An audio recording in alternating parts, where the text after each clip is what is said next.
The relationship between the United States and Pakistan has been strained to breaking point. The breakdown was clearly on view at the NATO summit in Chicago.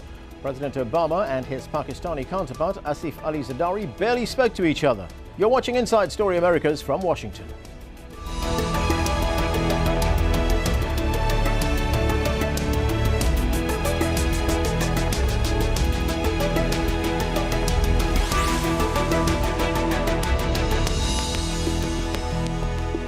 Hello, I'm Anand Naidoo. Several issues are causing tensions between Pakistan and the United States, but the most recent rift is about the unsuccessful negotiations to reopen Pakistan's border to NATO supply convoys. The Pakistani government closed the crossings to NATO last November after airstrikes by the alliance killed 24 Pakistani soldiers at a border outpost. Talks have been ongoing since April to resolve the issue, and both sides reported enough progress for NATO to invite President Asif Ali Zardari to the Chicago gathering, but no agreement materialized in time for the summit. President Obama then refused to meet President Zardari for a one-on-one meeting and only managed a brief discussion with him as they walked into the summit. At issue is money. Pakistan says it's prepared to reopen the borders, but wants much higher transit fees from NATO. Pakistan wants to collect $5,000 per truck crossing its border, whereas the fee per vehicle was $250 before the November incident. NATO and the US do have another route through Central Asia and Russia to fall back on, known as the Northern Route, but it's longer and costlier. One factor looming in the not-so-distant future is the planned departure from Afghanistan of all NATO combat troops by December 2014, and more than 30,000 so-called US surge forces are due to leave by the end of this year. At a press conference to wind up the NATO summit in Chicago, President Obama made no attempt to conceal his frustration. We think that Pakistan has to be part of the solution in Afghanistan, that it is in our national interest to see a Pakistan that is democratic, that is prosperous, and that is stable. That we share a common enemy in the extremists that are found not only in Afghanistan but also within Pakistan, and that we need to work through some of the tensions that have inevitably arisen after 10 years of our military presence in that region. President Zardari shared with me his belief that these issues can get worked through. We didn't anticipate that the supply line issue was going to be resolved by this summit. We knew that before we arrived in Chicago, but we're actually making diligent progress on it. And I think ultimately everybody in the alliance, all of ISAF, and most importantly, the people of Afghanistan and Pakistan understand that neither country is going to have the kind of security, stability, and prosperity that it needs unless they can resolve some of these outstanding issues and join in common purpose with the international community in making sure that these regions are not harboring extremists. So I don't want to paper over real challenges there. There's no doubt that there have been tensions between ISAF and Pakistan, the United States and Pakistan, over the last several months. So what's gone wrong with the relationship between the United States and Pakistan, and how can it improve? We have a very distinguished panel to discuss this. Hassan Abbas is a former Pakistani government official, now senior advisor at the Asia Society. He's also written several books on Pakistan. In New York, we have Ahmed Rashid, who is a Pakistani journalist and author of many books. The most recent is called Pakistan on the Brink: The Future of America, Pakistan and Afghanistan. And Brian Katulis is a senior fellow at the Center for American Progress and a specialist in U.S. national security policy in the Middle East and South Asia. Welcome to all of you to the show. So we have Pakistani President Asif Ali Zardari flies to Chicago to the NATO summit, ostensibly to seal the deal on this reopening of NATO routes in Pakistan, but there's no agreement. President Obama refuses a one-on-one meeting. Hassan Abbas, is the Pakistani-US relationship, which is already very strained, now completely off the rails? No, it's not off the rails in that sense, because both the countries need each other. And it was so obvious from the last statement from President Obama. He said Pakistan needs to be part of the solution. So certainly, the only thing is what is going to be the ultimate negotiated settlement, whether someone in DC is clear about Ultimately, how will Pakistan be part of all this? Whether there's some Pakistan-India understanding or whether the proxy war between India and Pakistan will continue in Afghanistan? Is there a plan that who will be there after Karzai? There are many factors involved. Pakistan is one of the factors involved. We must keep that in mind. I am though not very hopeful that something will happen very soon, because Pakistani military and civilian leadership is not on the same page. And I think that is a major issue. Okay, let's go to Ahmed Rashid. He's in New York. Ahmed Rashid, you wrote that the relationship is so bad that, quote, the United States and Pakistan are just short of going to war. How has this relationship descended to that level? Well, it's descended from two sides, basically. From the Pakistani side, the Pakistanis have been keeping the Afghan Taliban leadership in Pakistan for the last 10 years. And that was not a problem during the Bush administration. It has now become a major problem with the West wanting to withdraw from Afghanistan and wanting some kind of end and winding down of this war. At the same time, the Pakistanis are very annoyed with the Americans for what they say is not sharing the endgame, that is the talks with the Taliban, what the Americans want in Afghanistan, for not sharing the endgame with Pakistan. And essentially, you know, these are the two outstanding problems that have been getting worse and worse. Brian Katulis, what are the options for American policy planners right now as far as Pakistan is concerned? You know, there was an opinion piece which was published on Sunday. Pakistan's ambassador to the US, Sherry Rahman, discussed what you call the fragile relationship between the two countries. And this piece said in part that significant progress could be made towards resettling, or rather resetting the relationship between our countries if the US were to A, finally apologize for the battlefield deaths at Salalah, and B, cease the controversial drone operations that violate our sovereignty and the norms of international law. Is that going to do it? Well, you should be careful about what you ask for, because those sorts of things may be difficult for Pakistan to obtain from the United States government at this time, when the U.S. is deeply concerned about, as Ahmed Rashid mentioned, the Taliban that have their headquarters, have safe haven in Pakistan, and the fact that many of those elements of the Taliban are killing our soldiers in Afghanistan. We're virtually in a proxy war, and we've been in a proxy war with certain elements of the Pakistani security establishment. So I'm all for the reset, and I think we have no other option but to continue to try to work this relationship. I think the negotiation over the supply lines will continue, and I think two of our senators, Senator McCain and Levin, said that this amounts to extortion, an attempt by Pakistan to extort the United States. If Pakistan is true to its word, and its foreign minister saying that they want stability in Afghanistan, and they want to actually help with a reconciliation or peace process that involves the Taliban, then they better put up or shut up, because a lot of American officials have been waiting for concerted, coherent action on the part of the Pakistanis, and I think we need to work with them. Right, and therein lies the frustration in Washington over what is happening in Pakistan. Hassan Abbas, you mentioned an important point there, that the civilian administration in Pakistan and the military leadership in Pakistan are not on the same page. Is that the major problem here? It's at least one of the major problems. It's a key issue. For the Pakistani military establishment, their relationship with some of the groups which are operating in that area, not with all the groups. We know the military had gone after many of the groups. They are sacrificing their lives. There are thousands of military soldiers who have died. All those are facts. But when it comes to Afghan Taliban, or when it comes to Lashkar-e-Taiba, which is slightly different, not directly relevant to this, but when it comes to Afghan Taliban and the Haqqani group, the most important group, yes, there is a disconnect. The civilian side, the civilian law enforcement, the political leadership, even if they want to do something about it, they cannot. And this is a transition that has been taking place from military rule to civilian rule. Here I must remind my American friends and colleagues that this was the problem which was created during the Musharraf years. We all along kept on thinking Musharraf is one angel that has been born in Pakistan. The rest of the country is full of terrorists, not realizing that Musharraf was not delivering. The civilian leadership is trying to expand its space.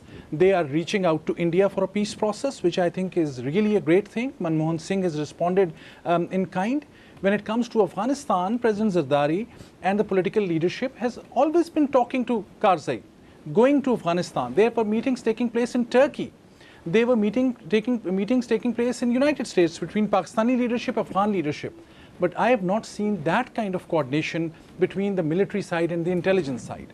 And that disconnect, that's why is there, unless, as Ahmed Rashid has rightly pointed out, there's a clear end game where Pakistan believes that it is part of this whole game. It's not going to happen. Financial relationship, I would say the whole history of Pakistan and US has been based on financial relationship, based on a relationship of rent. Okay. Ahmed Rashid, what's your take on that? I mean, who's calling the shots in Islamabad? Is it the military or is it the civilian government? And in some instances, is one undermining the other? Let me just expand on that, what Hassan has said. There are two enormous crises in Pakistan. The crisis between Pakistan and the United States is actually, I consider, the lesser crisis. The major crisis is what's happening at the political and economic level. The fact is that the army, the government, the political opposition, and the judiciary are all at odds with one another in Islamabad. They're all pulling in different directions. They all want different aims. And they're all slogging it out against each other. And this has been going on for the last 1 year. And this obviously has paralyzed decision making. It has undermined the economy. We have a huge economic meltdown occurring right now. And really, the American, the relationship with America is paralyzed because no single unit of these four protagonists are willing to take a decision on restoring the road links for the Americans. Now, they fear, or each of them fears, a potential backlash. The government, of course, fears that the fundamentalist parties will be on their back. The army fears rebellion within its ranks if the American road link is restored. Nobody wants to take a decision. Nobody wants to take ownership. Nobody wants to be seen as the placater of the West right now. And so the real tragedy is the internal tragedy of what's happening in Pakistan. And that is why at the moment I don't foresee a quick resolution to this problem. So, Brian, who does Washington talk to? Well, we talk to everybody who we think can actually provide something. We talk to the security establishment. We talk to the president. He was here recently. But I think Pakistan faces this choice. Does it want to be like Turkey, or does it want to be like Somalia? And in fact, the Turkish prime minister is in Islamabad this week. And I actually think Pakistanis should think about this, because I think it's a fundamental choice. When I go to Pakistan, I hear millions of people who say, we want a better future. We want trade with India. We want a better government than what we have. And one thing that Ahmed said about the American supply lines, I would offer a mild correction here. This is the NATO and international supply lines, and it's not just in U.S. interests or even the Afghan government's interests. I think it's ultimately in the Pakistani government's interest that if it wants stability, if it wants to see stability next door, it should actually play a much more constructive role than it's been playing, it seems, in these negotiations over supply lines. It should play a much more constructive role in coordinating efforts on the very difficult diplomacy of reaching out to the Taliban, because we're at the very early stages, if we're even anywhere, in that process, and that needs to be a part of the exit strategy and the endgame in Afghanistan. Hassan, is Pakistan using the whole question of supply lines as leverage, perhaps calling upon the United States to try and help with its relationship with India? I think the Pakistanis overplayed their hand. I think initially they thought they'll stop these supply lines for about a month or two. It has in fact come out in the press that that was the military strategy. And then the politicians realized, the political leadership thought that, okay, if military wants to call the shots, let us follow their path, because they have a great relationship with, on the US side, the military to military relationship historically was good.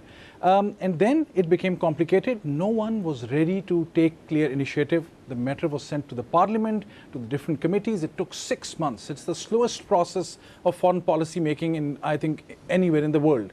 And that has complicated the issue. The public opinion, unfortunately, has become very critical of this issue. They don't want Pakistan to be involved in this, because that is how the issue has been framed in front of them, by the military, through their supporters in the media and elsewhere. The politicians, they are waiting for the next elections. They never wanted to be seen too cozy to the West, and especially United States. So maybe now military as well as political leadership want this to open up, because they'll get very important, much needed funds. But no one has the courage to take a stand in front of the public, because public has been fed something else. But who does President Zardari take his cues from? From public opinion or from the military? from public opinion, because he has to go back to them. He's a civilian leader. He's a civilian leader, but he wants to be on the right side of the military too. He understands that they can dislodge him, and he wants his party to stay in the government. So he has made some compromises, giving extensions to the former intelligence chief and General Kiani, the army chief, which I think was not the best route, because those kind of compromises has disabled his capability and capacity to make independent decisions. Okay. Ahmed Rashid, does President Zardari have any kind of power base in Pakistan, you know, whether it be from the military or from the public that put him in power there? Well, yes, of course. I mean, the People's Party remains perhaps the only real national party in the country. And even though he has lost a lot of support in recent months and years, the fact remains that the party itself remains, you know, very popular. This is the party of Benazir Bhutto, his wife who was assassinated, the party of Zulfikar Ali Bhutto, who was hanged by the military. But really what I want to say is that I think the other way that, another way that the Pakistan military overplayed its hand was to release onto the streets some 25 of Islamic fundamentalist and extremist groups, many of them which were banned, which were allowed to hold rallies throughout Pakistan in the major cities, rallying on the basis of anti-Americanism and anti-opening this road and anti-helping NATO and the US in Afghanistan. Now, this force has actually now, as we all predicted it would be, this force is no longer in control of the military. It's now a freewheeling force which is demanding all sorts of quite outrageous things which have nothing to do with a modern foreign policy which a country like Pakistan needs. It is against the links with India. It is against, you know, the links with the West, and everything that Pakistan has stood for since 1947, since its independence. These people are against. Now the question is, why were these people released? Who released these people onto the streets? And if the military and the intelligence services were involved in this, why aren't they rolling them in and rolling them back? The problem is now that they can't. Brian, given all these disparate groups that are fighting for influence and power in Pakistan, I mean, at this stage, and we've just seen what happened in Chicago, what kind of leverage does the U.S. have at this time? Well, the U.S. has limited leverage in and of itself, Yeah. but the U.S. is part of this coalition that includes not only NATO allies, but dozens of other countries that are involved here. And what we've seen on full display is Pakistan isolating itself again, choosing to isolate itself. The region's changing around it. You know, and there are positive trends where some leaders in Pakistan are reaching out to India regarding trade.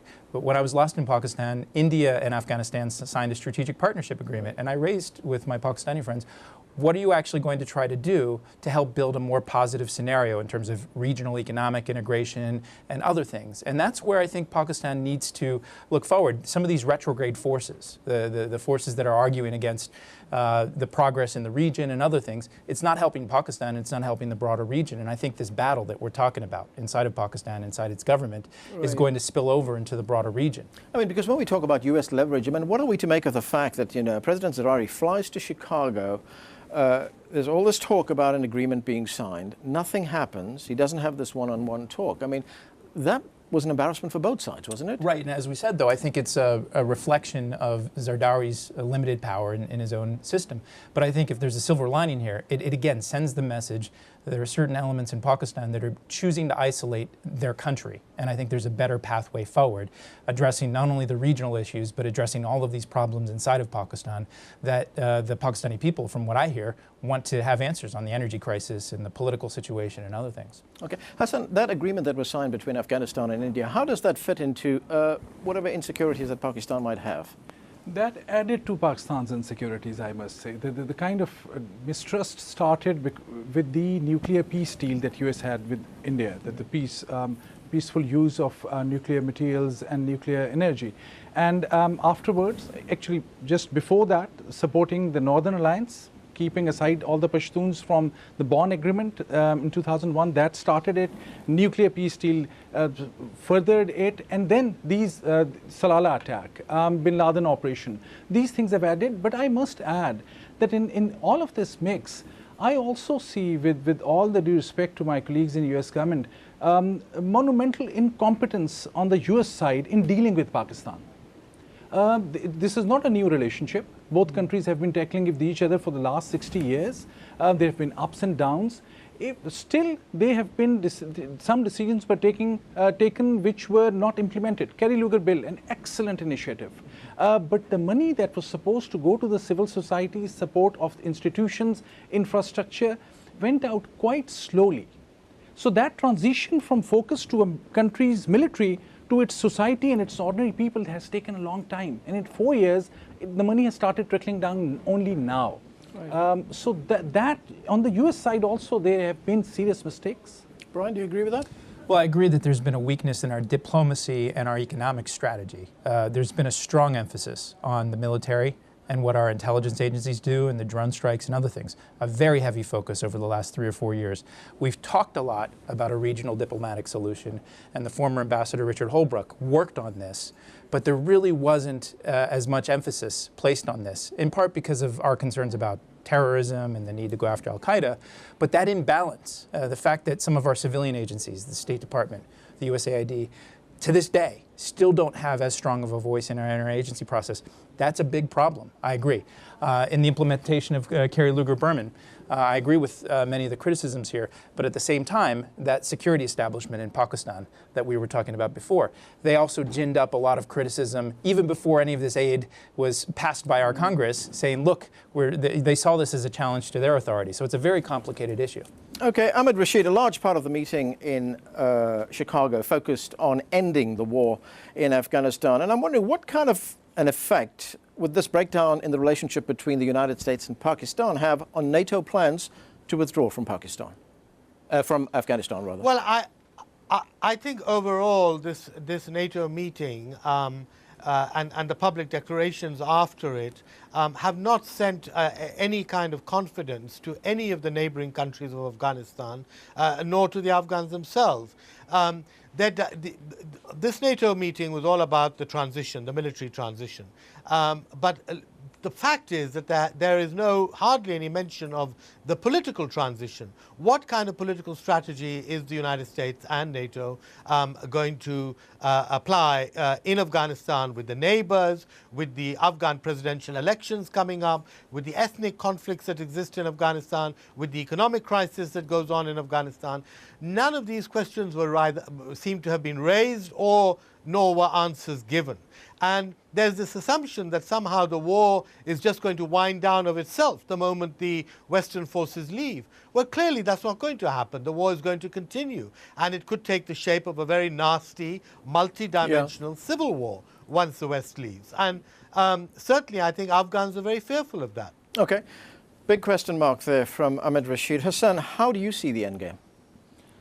I think I would tend to agree more with what Ahmed is saying. There are more prospects of civil war, conflict in Afghanistan. However, I think it's not irreparable. The situation can be rescued. Maybe someone in DC, and I'm not saying that sarcastically, someone in DC may have a plan, though they have not shared it with anyone. They have kept it very close to the heart. That's what I would like to believe. And I say that seriously because a lot is at stake. The religious militant groups operating in Pakistan-Afghanistan border region, and those who will come again into the market from Afghanistan, they will pose a very serious challenge to that region, to India, to US as well. We need to do something. And I think there are enough sane heads in this part of the world and there who will think creatively about this. Okay, Brian, we have about 40 seconds. Who makes the next move? I mean, in whose court is the ball right now as far as the United States and Pakistan is concerned? Well, look, I think the negotiations over the supply routes will continue. I think the bigger question of the broader strategy, our current strategy has this label called fight, talk, build. And my view, I agree with Hassan and Ahmed, is that we focus so much on fighting, but the pillars of talking and building have really lagged far behind. And I think we need, on all fronts, to have more talking and more building by everybody involved. And what do you see happen in the next few months, say? Well, in the next few months, I think the vision that was outlined, at least for Afghanistan in the Strategic Partnership Agreement, of political reform and other things, I hope that's implemented. I hope the vision of diplomacy is emphasized, but at this stage, it looks like we're focusing on the military components with the detriment of the other. For starters, will we see the supply routes being reopened? I'd be surprised that Pakistan would. It's against their self-interest. They might do this. They've done a lot of things, the security establishment in particular, that have run contrary to their interests. But I'd be surprised if this goes on for several more months. Okay, gentlemen, that's where we're going to have to leave it. Thank you. Go ahead, Ahmed. No, I just hope that the central base of U.S. strategy for Afghanistan is talking to the Taliban and trying to work out a political settlement with the Taliban before the U.S. withdraws. Okay, so we're going to have to leave it there. We've run out of time. Thanks to all of you for joining us. And that is it from the team here in Washington, D.C. for now. Don't forget to follow us on Twitter and Facebook, where you can find more information about the program. And of course, we want to hear from you. Tell us what stories you think we should be covering. Send your ideas directly to us at insidestory@aljazeera.net. Thanks for watching.